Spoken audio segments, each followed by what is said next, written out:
Morning. Okay, when you're ready, Tony. Okay. Welcome along to this week's SFL Media Conference. Today we have Jordan Dunn from the Dodges Ferry Sharks with us to help preview this week's round of games. And obviously one of the big games of the round is Dodges Ferry hosting the Cygnet at Shark Park. Jordan, your team's sitting 7th on the ladder at the moment, one win outside the top 5. Very crucial game, obviously, this week for the boys. How do you see it panning out? Yeah, it's a massive game, obviously. It's we're under no illusions of what it means to us. We definitely need the win, and pretty well a semi-final for us at the moment. So, the boys have had a good week on the track, and we're pretty confident we can get the win. So, Good. Are we at full strength or near as possible? Near as possible. We've got a few guys who are away every second week or every other week for work. So we've made some changes, and we can combat for them, we think. So. Yep. Just before the bye round, you knocked off Newville down at Newville. Obviously, probably the best win you've had season to date.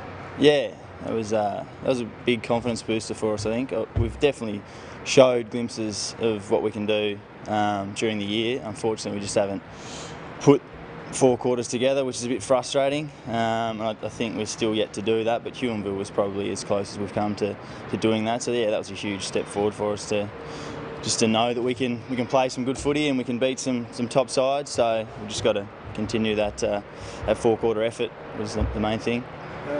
Obviously, Cygnet beat you the first time round. Down at their home ground. Who do you think the dangerous players are that you need to negate this time to take the advantage? Obviously, Holton up forward's a massive matchup. So we'll probably put Jake Murphy on him, who's a solid contributor down back. He always gets a hard task every week, and he always does a good job. So definitely put some work into him. Obviously Ben Cato, their coach, he just directs them off half back very well. So if we can get into him a bit, get under his skin, we might be able to interrupt the team a bit. I think there's Jamie Ford down back, but he can swing forward as well. So a few to watch there. You've come across from Richmond in the old schoolers this year. How have you found the transition across to the SFL?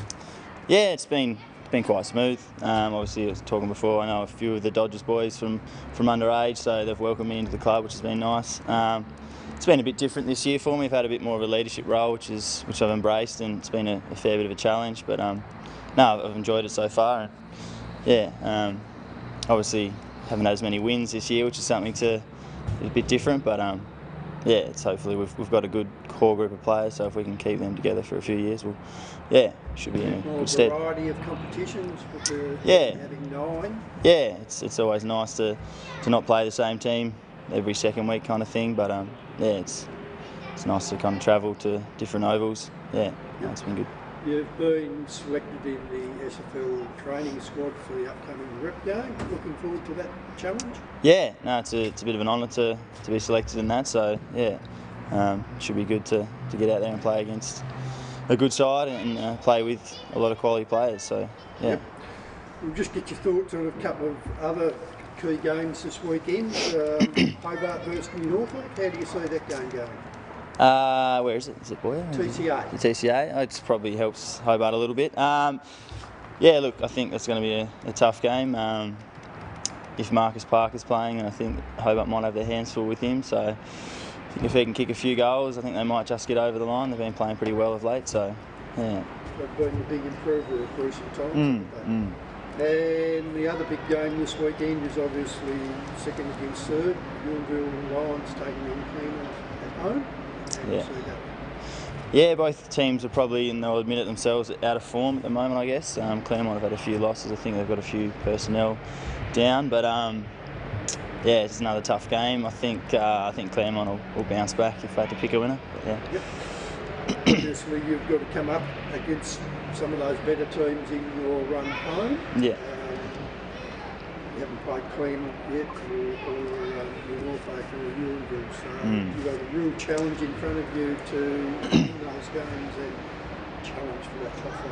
Yeah, definitely, which makes this week coming up massive as well. So it's kind of the start of a mini block for us, a mini run of finals games, if you like. So yeah, it starts this week against Cygnet. So we tick that one off. It's going to make those next few games a bit easier. But yeah, as long as we play consistently from here on in and bring that effort that we've showed in some games, I'm pretty confident we can climb up the ladder. Thanks for coming along this week, and good luck for the weekend. Cheers for having me. Thanks. Thanks, guys.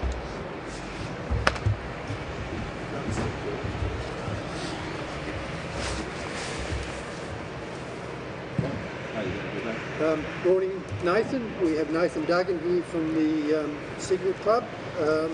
Looking forward to the big challenge to travel down to Shark Park this week. Yeah, no, it should be exciting. It's always good playing teams that are close around you. Puts a bit more pressure on the game, and we identified that the last 2 weeks and this week probably the biggest weeks of our year. Obviously, Dodgers are close to us, as are Hobart and Yulmville, so really excited to go down there and try and get a win. We're pretty confident if we play our football, we can get the job done. So hopefully, we turn up and play some good football.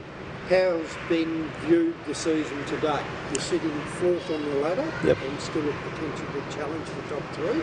Yeah, no, I think we're pretty happy with our season so far. Obviously, we're still not locked in the finals, so the season's a lot of footy to be played yet. So we know we've got a fair bit more hard work to do. We've got a couple of big games to come, so try and tick this one off, have a couple of weeks off, and regroup, get a couple of players back, and then really push into the second half of the season, hopefully push for finals. So, but I think so far we're going all right. The season's been pretty good, yeah. Yep. Obviously, you've got over Cygnet you've got over Hobart both times. Yep. Close contest. Yep. So that's positive from that perspective. Yep. You beat Dodgers first time now. Yep. Who are the keys that you'll be watching for Dodgers this time round? Probably Big Siggins. We'll probably be watching him a fair bit, I would have thought. They've probably got a couple of other players. The names I don't really know that well, but they've got a couple of key midfielders we'll probably we'll send matchups to.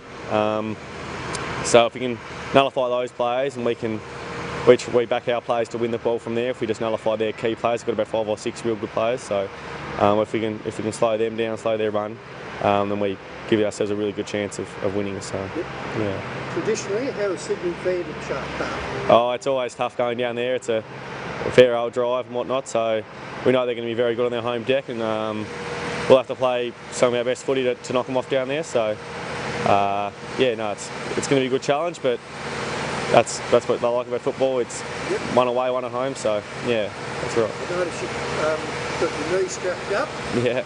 Give supporters an update on how you're progressing there. Oh yeah, it's a bit of a weird injury, but I'll be back after the bye, so I won't play tomorrow. But it's feeling alright. It's coming along nicely, but just one of those ones. If I come back too early, could re-injure it and then miss a bit longer. So just being a bit cautious with it. But yeah, it's coming along alright. So yeah. You're what I term one of the leading young lights of the Cygnet team. There's quite a number of you. Yep. You stepped up into the seniors last year and have obviously played all this season there. Yep. How's the young blokes embraced playing senior football? Yeah, no, we've got a lot of young blokes playing senior football, so it's nice to playing with a lot of blokes that I've played juniors with. It gives us a pretty good connection and whatnot. So I think last week, a couple of weeks ago against Yulmville, we had a really young team. We had 3 16-year-olds, a few 18-year-olds, a couple of 19-year-olds. So no, it's good. It's a bit different, obviously, from what we've played with before, but I think we all enjoy the challenge. We all want to play senior football. But it's exciting at the club having the Colts team strong again this year and having so many young guys in the seniors. It shows that the club's going in a good direction, and it's really good. So it's exciting.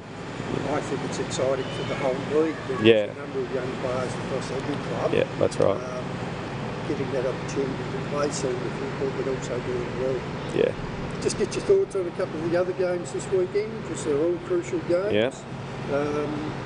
Hobart against New Norfolk up at the TCA. Yeah, that'll be a real good. That'll be a cracker. So obviously, New Norfolk knocked us off up there. Pretty good game, but they got the points. So I don't know, at the TCA, Hobart, home ground, but I think New Norfolk will probably get the job done there if they play well.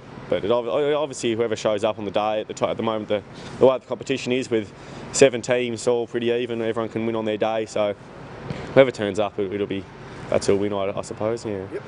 And the other crucial game this round, Ewingville Lions against Claremont. Yeah, that'll be a real cracker. I know a few of the Ewingville boys, and obviously Big Mick Paul's out for a while, so that'll hurt them. But they've still got some very good players, and Claremont haven't been playing their best football of late, but I reckon both teams got to bounce back this week. I don't know, I can't think how Claremont went last week, but obviously they once beat Sorrel, didn't they? Yeah, they did. So Ewingville will probably try and bounce back after a disappointing day at New Norfolk. So I reckon Ewingville down there will get the win, I reckon. And one last question: who's going to be the toughest opponent to knock off if you get to the grand final? Oh, I still think, I think it's Lindner's Farn. Obviously, they gave us a bit of a pantsing down at Snug.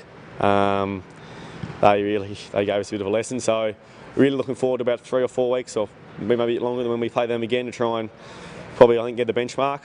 Claremont were there for a while, but I think Lindner's Farn were just kind of sitting in the shadows a bit, but they've come out as the real contender. So, yeah. They're the ones to beat, I think. All right, thanks Nathan for coming along to this week's SFL Media. No worries. Thank you for having me.